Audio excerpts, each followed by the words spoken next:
علیکم and very warm welcome. Supreme court of Pakistan نے آج پریکٹس اینڈ پروسیجر بل جو تھا ایکٹ جس کے تحت کمیٹی بنی تھی 3 ججز کی جو کہ آلریڈی بینچز بنانے کے فیصلے کر رہی ہے, اس کیس کا تفصیلی فیصلہ جاری کر دیا ہے. چیف جسٹس قاضی فائز عیسیٰ نے جب حلف اٹھایا, چیف جسٹس بنے, فل کورٹ تشکیل دی تھی جو ہیئرنگ کرتی رہی ستمبر میں اس کے اوپر, اور اکتوبر میں جا کے سپریم کورٹ اس نتیجے پر پہنچی کہ اکثریت کی بنیاد پر یہ فیصلہ کیا گیا کہ جو بل ہے وہ آئین اور قانون کے مطابق ہے. اس سے عدلیہ کی ساکھ پہ کوئی فرق نہیں پڑ رہا, بلکہ چیف جسٹس اور عدلیہ کا جو بطور آفس سپریم کورٹ ہے وہ مضبوط ہوگا. اور خاص کر یہ بھی اس فیصلے میں کہا گیا کہ جو ماسٹر آف روسٹر کی ٹرم استعمال کی گئی ہے چیف جسٹس آف پاکستان کے لیے, یہ نہ صرف غیر آئینی اور غیر قانونی ہے کیونکہ قانون میں اس کا کوئی ذکر نہیں ہے, آئین میں کوئی ذکر نہیں ہے, نہ سپریم کورٹ رولز میں ذکر ہے, بلکہ یہاں تک کہا گیا کہ شرعی اصولوں کی بھی یہ خلاف ورزی ہے کیونکہ یہ ماسٹر کا جو لفظ ہے یہ غلامانہ سوچ کو, ماسٹر سرونٹ ریلیشن جو ایک ٹرم یوز کی جاتی ہے لاء میں, انہوں نے کہا یہ غلامانہ سوچ کی یہ عکاسی کرتا ہے. 22 صفحات پر مشتمل یہ فیصلہ ہے جو chief justice of Pakistan justice قاضی فائز عیسیٰ نے تحریر کیا ہے, اور 10-5 کی غالباً ریشو سے اس کو کیا گیا ہے, اپہیلڈ کیا گیا تھا. اب اس فیصلے کے اندر چیدہ جو نکات ہے وہ تو میں نے آپ کو بتا دیے. اب اصل معاملہ یہ تھا, 2 سوال بہت پرٹیننٹ تھے جو بار بار جسٹس عائشہ ملک اٹھاتی رہیں اس میں, اور جسٹس سردار طارق نے پہ ایک دن اٹھایا تھا سوال. جسٹس سردار طارق صاحب جو سرکاری مقام چیف جسٹس ہیں جو سگنیٹری ہیں اس فیصلے کے, انہوں نے سوال یہ اٹھایا تھا کہ جو سپریم کورٹ نے ظاہر اسٹے آرڈر دے دیا تھا بندیال صاحب کی قیادت میں جب 8 رکنی بینچ تھا, کہ جو مقدمات اس دوران اسٹے آرڈر کے دوران اور یہ قانون کو اپہیلڈ کرنے تک جن کے فیصلے ہو گئے تھے ان کا سٹیٹس کیا ہوگا, کیونکہ وہ بینچز تو پریکٹس اینڈ پروسیجر کے تحت نہیں بنے تھے, اس قانون کے تحت نہیں بنے ہوئے تھے, آلدو کہ لا سسپینڈ تھا, لیکن پھر بھی انہوں نے کہا کیونکہ لا کو سسپینڈ نہیں کیا جا سکتا اس لیے اس کا سٹیٹس کیا ہوگا یہ تعین کرنا پڑے گا. وکلا کی اپنی اپنی رائے تھی. صاحب وکلا نے یہ کہا کہ جو پاس ٹرانزیکشن ہے جو ہو گیا سو ہو گیا, اس کو چھوڑیں, تو آگے کی طرف چلتے ہیں. اپیل کا ماضی سے دینے کے اوپر اکثریت نے کہا کہ ماضی سے نہیں دیا جا سکتا, جیسے نون لیگ کی گورنمنٹ نواز شریف اور جہانگیر ترین سے میں دیگر اپنے اتحادیوں کو اور لوگوں کو کرنا چاہ رہی تھی کہ سب کو پاناما ڈیٹ کو ساری چیزوں کو کلیئر کر دیا جائے, لیکن وہ ممکن نہیں ہوا. اب معاملہ کیا ہے, اس کے بعد آپ کو میں بتاؤں کہ نیب کا کیس آیا, نیب ترمیم کا. سپریم کورٹ نے نیب ترمیم میں کالعدم قرار دے کے نیب کیس بحال کر دیا, اور تمام جو نواز شریف, شہباز شریف سمیت زرداری, گیلانی صاحب سب لوگ دوبارہ سے ملزم بن گئے. توشہ خانہ کیس ابھی تک چل رہا ہے, ختم نہیں ہوا. ہوا یہ کہ اس کیس میں اپیلیں جب آئیں ترمیم کالعدم ہونے کے خلاف, تو اس میں وفاقی حکومت نے یہ موقف اٹھایا کہ کیونکہ پریکٹس اینڈ پروسیجر ایکٹ آ چکا تھا, سسپینڈ تھا, جو نہیں کیا جا سکتا تھا, اس لیے اسی بنیاد کے اوپر ہی خالی جو ہے نا وہ فیصلہ کالعدم قرار دے دیا جائے کہ بینچ کی تشکیل ہی ٹھیک نہیں تھی, تو آگے کیس کیسے سنا جا سکتا تھا, باقی باتوں کو چھوڑ دیں. سپریم کورٹ نے بھی دلچسپی لی اس نقطے میں, چیف جسٹس نے اور باقی ججز, انہوں نے کہا جی بات تو ٹھیک ہے آپ کی, اس کے اوپر دیکھتے ہیں کیسے ہو سکتا ہے. اور سپریم کورٹ نے اسی معاملے کے اوپر فریقین کا نوٹس جاری کیا اور کہا تھا جب تک پریکٹس اینڈ پروسیجر ایکٹ کا فیصلہ نہیں آ جاتا اس میں ہم یہ طے کریں گے کہ ماضی کے مقدمات کا اس کا آئینی حیثیت, قانونی حیثیت کیا ہوگی. اس کے بعد نیب ترمیم کا کیس سنا جائے گا. آج وہ 22 صفحات پر مشتمل فیصلہ ہو گیا, سپریم کورٹ کا ویب سائٹ پہ جاری ہو گیا, آپ لوگ پڑھ بھی سکتے ہیں, میڈیا پہ آپ نے دیکھ بھی لیا ہوگا, ہم لوگوں نے رپورٹ تو کر دیا اسے. اس کے اندر اس اسپیکٹ کو ڈیل ہی نہیں کیا گیا سرے سے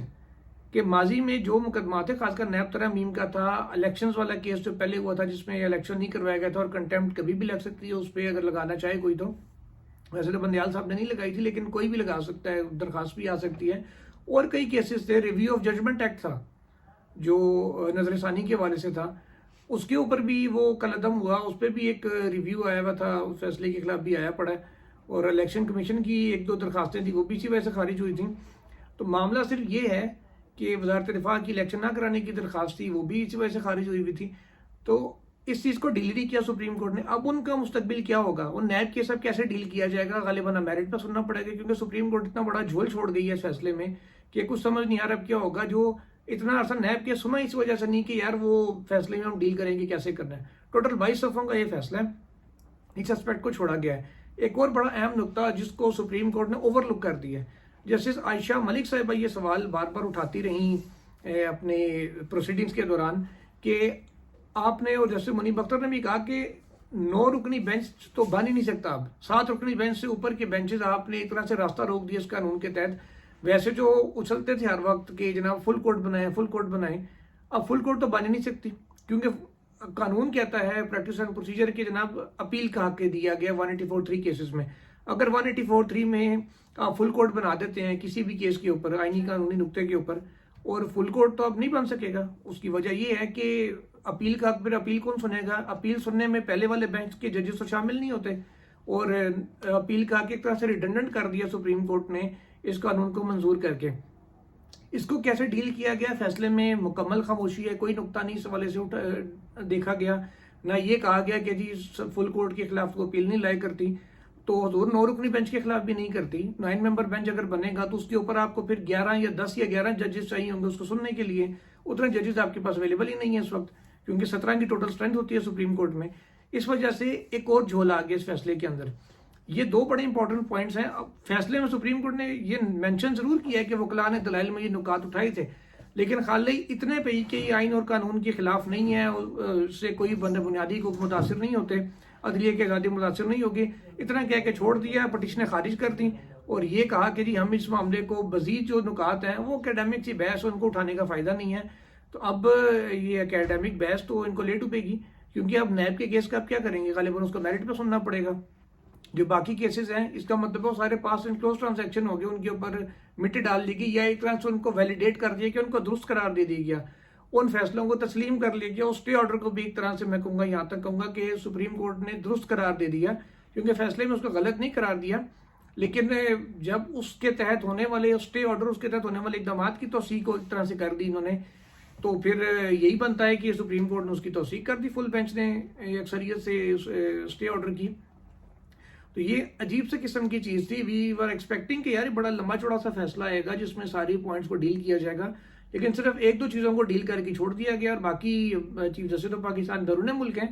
تو جب انہوں نے فیصلہ جانے سے پہلے ہمارے ذرائع بتا رہے ہیں کہ لکھ کے دے دیا تھا, جس پہ تمام ججز نے باقیوں نے پڑھ کے اس کے اوپر دستخط کیے ہیں. ابھی آنی ہے اصل چیز کیا ہے؟ اختلافی نوٹ. وہ اختلافی نوٹ ابھی آنے ہیں جو جسٹس غالباً منیب اختر شاید لکھے ہیں, جسٹس اعجاز الحسن کا ہو سکتا ہے, جسٹس عائشہ ملک اختلاف کرنے والوں میں شامل تھیں, جسٹس مظاہر نقوی اختلاف کرنے والوں میں شامل تھے. اب مین یہ 4 ججز سے اب کس طریقے سے یہ نوٹ آتے ہیں, ان میں کیا آتا ہے, وہ چیزیں ابھی سامنے نہیں آئیں. یہ فیصلہ آ گیا, اب اختلافی نوٹ بھی عنقریب جو ہے نا وہ سامنے آ جائیں گے, کیونکہ چھٹیوں میں ہی عموماً اتنا ٹائم ہوتا ہے کہ اس قسم کے ڈیٹیل ججمنٹس لکھے جا سکیں. بہرحال صرف 22 صفحوں کا یہ فیصلہ سپریم کورٹ نے جاری کیا. اب اختلافی نوٹ میں اصل چیزیں سامنے آئیں گی کہ معاملات کیسے ڈیل ہوئے, کیونکہ پریکٹس اینڈ پروسیجر کی تحت بنی ہوئی کمیٹی تو آلریڈی ایک طرح سے متنازع ہو چکی ہے, خاص کر بینچز کی تشکیل کے حوالے سے. جب یہ قرار دیا جا چکا تھا کہ 3 رکنی کمیٹی ملے گی اور بینچ بنائے گی, جسٹس اعجاز الحسن کے 2 خطوط آن ریکارڈ ہیں, کہ اس کے بعد لیٹسٹ ابھی جو ہوا کہ چھٹیوں میں جب یہ کہا گیا تھا کہ کمیٹی کی میٹنگ 4 جنوری کو, انفیکٹ جنوری میں دوبارہ ہوگی, 4 جنوری کو غالباً شیڈیول ہے.